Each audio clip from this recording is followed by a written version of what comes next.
ஐயனார் துணை சீரியல்ல அடுத்த வாரத்துக்கான எபிசோட்ல நம்ம நிலாவும் சோழன் எல்லாருமே கோயிலுக்கு போறாங்க. அங்க வந்து பாத்தீங்கன்னா நாளைக்கு சிறப்பான ஒரு பூஜை இருக்கு. அந்த பூஜையில எல்லா வீட்டு பெண்களும் அவங்க குடும்பம் நல்லா இருக்கணும், கணவன் நல்லா இருக்கணும்னு சொல்லி பூஜை பண்ணுவாங்க. அதே மாதிரி பரிகாரம்லாம் நிறைய பண்ணுவாங்க. உங்க வீட்டில் யார் பண்ண போறீங்க அப்படின்னு சொல்லிட்டு கேட்கவும், உடனே கார்த்திகாவோட அம்மா இருந்துட்டு அது பெண் தோஷம் இருக்கிற ஒரு வீடு, அந்த வீட்டில் பொண்ணுங்களே தங்க மாட்டாங்க அப்படின்ற மாதிரி வந்து சொல்கிறாங்க. இதில் பரிகாரம் வேறு பண்ண போகிறாங்களா அப்படின்ற மாதிரி சொன்ன உடனே ஆண்கள் பரிகாரம் பண்ணுற மாதிரி ஏதாவது இருந்தால் சொல்லுங்கள், நான் பண்ணுறேன் அப்படின்னு சொல்லிட்டு சேரன் வந்து சொல்லிடுறாங்க.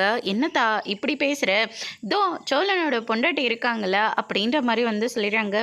ஏன்னா நம்ம குடும்பத்துக்காக நான் பண்ணுறேன் அப்படின்னு சொல்லிட்டு நிலா வந்து சொல்லிடுறாங்க. இல்லைங்க வேண்டாம், அப்புறம் உங்களுக்கு ரொம்ப கஷ்டமாக இருக்கும், அதில் எந்த கஷ்டமும் கிடையாது, நான் பரிகாரம் பண்ணுறேன் அப்படின்னு சொல்லிட்டு நம்ம நிலா வந்து சொல்லிடுறாங்க. சொன்ன மாதிரியே அடுத்த நாள் பரிகாரம் பண்ணிட்டு இருக்காங்க.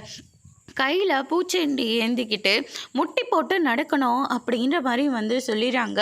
நிலாவும் அதே மாதிரி புடவையெல்லாம் கட்டி கையில் பூச்சூடி அங்கே முட்டி போட்டு நடந்து வந்துட்டுருக்காங்க.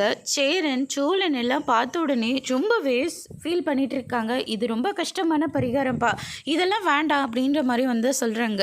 அண்ணன் நம்ம குடும்பத்துக்காக நான் இதை சந்தோஷமாக பண்ணுறேன்னு, இதில் எனக்கு எந்த கஷ்டமும் இல்லை அப்படின்ற மாதிரி வந்து சொல்லிடுறாங்க. அதோட இன்னைக்கான பிரமோ முடிச்சிருக்காங்க.